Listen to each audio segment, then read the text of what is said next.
Doctor आनंद जैफ, government law college से आपके साथ एडमिनिस्ट्रेटिव लॉ के बारे में बात कर रहा हूँ और वो न्यायिक नियंत्रण के बारे में जो थी कि प्रशासनिक कार्यों के ऊपर न्यायिक नियंत्रण कैसे रखा जाए उसी बारे में आगे हम बढ़ा रहे हैं उन बातों को। पहले हमने देखा कि अधिकारिता का प्रयोग करने से इनकार करना भी है अपने आप में यह। दूसरा है कि विधि संबंधी त्रुटि को अभिलेख के आमुख पर स्पष्ट करना, error of law apparent on the face of the court. सामान्य ये नियम है कि जहाँ न्यायाधिकरण का निर्णय कानून की दृष्टि अथवा अभिलेख के आमुख से स्पष्ट कुछ तथ्यों की से दूषित हो वहाँ उत्प्रेषण विशेषाधिकार रिट का प्रयोग किया जाता है। अगर यह है कि इसमें यदि अधिकरण द्वारा किए गए आदेशों के आमुख से निर्णय का आधार स्पष्ट होता हो और यह निष्कर्ष निकाला जा सकता है हो कि विचार किए गए आधार पर उसे निर्णय तक पहुंचने के लिए उपयुक्त नहीं थे, उत्प्रेषण का निर्णय को रद्द किया जा सकता है।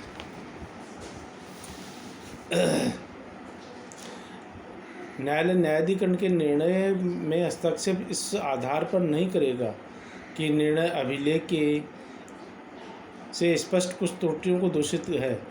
वह भी ये कहा जा सकता है कि जहाँ की केवल विधि की तकनीकी त्रुटि हो, जैसे दस्तावेज साक्ष्य त्रुटि या किसी तथ्य के निष्कर्ष तक पहुँचने की त्रुटि हो।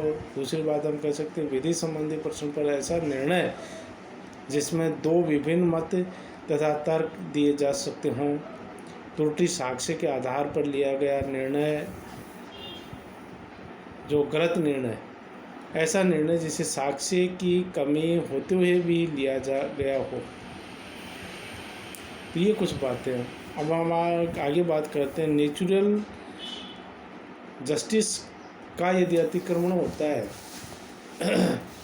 तो न्यायिक अधिकारियों के लिए यह आवश्यक है कि वे नेचुरल जस्टिस के नियमों को पूर्णतः पालन करें। विशेष परिस्थितियों में किसी व्यक्ति विशेष के अधिकारों को प्रभावित करने वाले निर्णय लेते समय अधिकारियों को कुछ कानूनी छूट भी दी जा सकती है, जहां पर न्यायिक या न्यायिक अधिकारी ने नेचुरल जस्टिस के सिद्धांतों का अतिक्रमण किया हो। तो वहाँ क्या होता है कि ये जो आपको सर्सरी रिट का प्रयोग किया जा सकता है। आगे हम बात करें कि कपट के बारे में। न्यायिक अधिकारी को निर्णय को अभिखंडित करने के लिए कपट एक अतिरिक्त कार्य है और माना जाता है कपट एक सत्यनिष्ठा व्यवहार को दूषित करता है तथा उच्च न्यायालयों के पास भी यह अधिकार होता है कि वे अपने से छोटे अदालतों के उन आदेशों को निरस्त कर दें जो कपट और दुर्संधि से दूषित हों।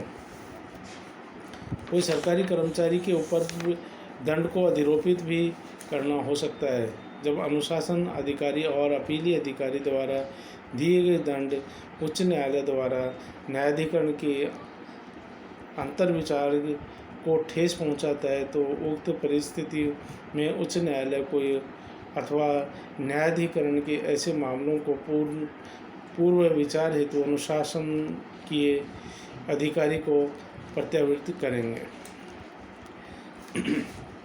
अनकॉन्स्टिट्यूशनल की बात करें हम तो भारत में असंवैधानिकता के आधार पर न्यायिक निर्णयों को चुनौती दी जा सकती है। किसी निर्णय की असंवैधानिकता निम्न बातों पे कही जा सकती है, जहां पर न्यायिक अधिकारी का निर्णय मूल अधिकारों पर प्रभावित करता है और वो भी ये है कि जहां पर निर्णय मूल अधिकारों को प्रभावित करता हो तथा कानून के अंतर्गत अधिकरण ने कोई निर्णय लिया हो। वह उसके लिए अधिकारातीत विषय रहा हो या निर्णय संविधान के किसी उपबंध का उल्लंघन करता हो। जहाँ कानून अपने आप में ही वैध हो परंतु निर्णय मूल अधिकारों को प्रभावित करता है।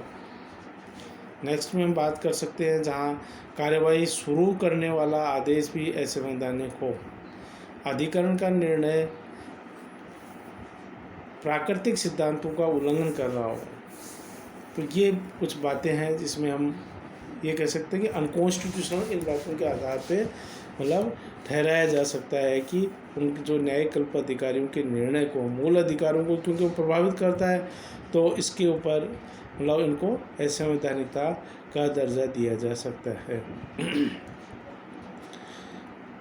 अब हम करेंगे जो प्रशासनिक कार्य हैं का जो जुडिशियल रिव्यू के बात में या पुनरावलोकन के बारे में करें तो इसमें एक मामला बहुत ही रहा है फेमस रहा है, Tata cellular versus union of India.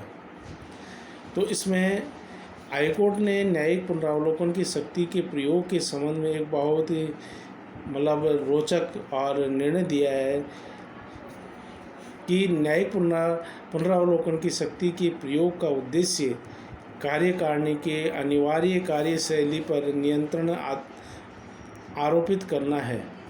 प्रशासकीय कार्यों पर न्यायिक नियंत्रण का मुख्य उद्देश्य ही यह है कि प्रशासन को अपनी सीमा के अंतर्गत विधि के अनुसार कार्य करने के लिए विवश किया जाए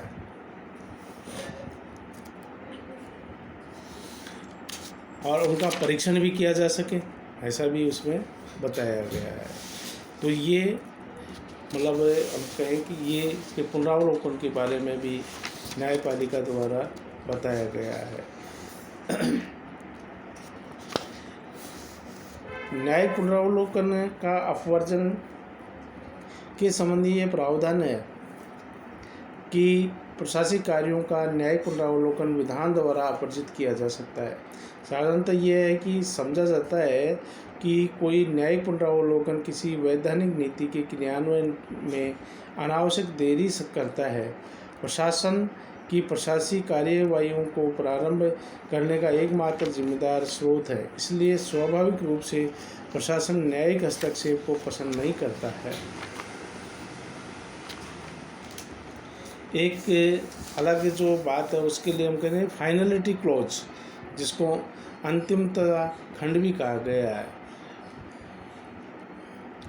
राष्ट्रपति को अनुच्छेद 103 के सब क्लॉज 1 तथा अन्य प्रशासनिक अधिकारियों को असंशोधित अनुच्छेद 31 के सब क्लॉज 3 के अंतर्गत अंतिम अधिकार देता है कि ऐसा प्रश्न न्यायालय के क्षेत्राधिकार से परीक्षण के लिए बाहर रहते हैं।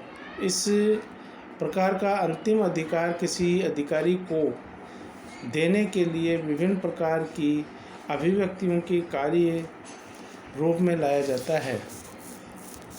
उदाहरण के लिए आदेश या निर्णय अंतिम होगा अथवा इस निर्णय की किसी भी न्यायालय में चुनौती नहीं दी जा सकती।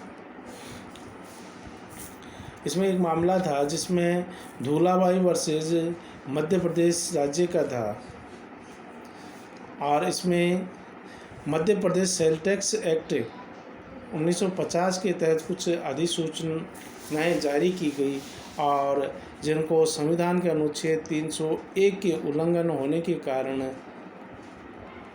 शून्य घोषित कर दिया गया।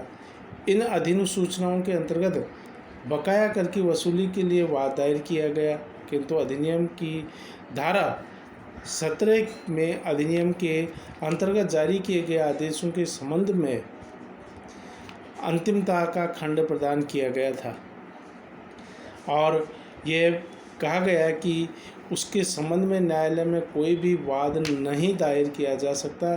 फिर भी सुप्रीम कोर्ट ने ये अभिनिर्धारित किया कि अंतिमता खंड का आशय ये नहीं है कि शून्य कानूनों को भी किसी अनुतोष में परिवर्तित किया जाएगा।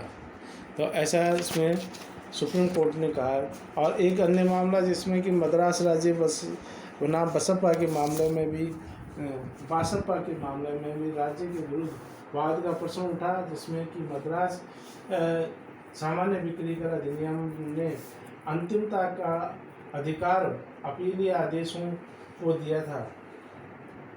न्यायालय ने निर्णय दिया कि सिविल न्यायालय की अधिकारिता को अधिकरण के निर्णय को अंतिम मानने से समाप्त नहीं किया जा सकता। ऐसा अभिनिर्णय किया गया, जो कि सुप्रीम कोर्ट के द्वारा निर्णित किया गया।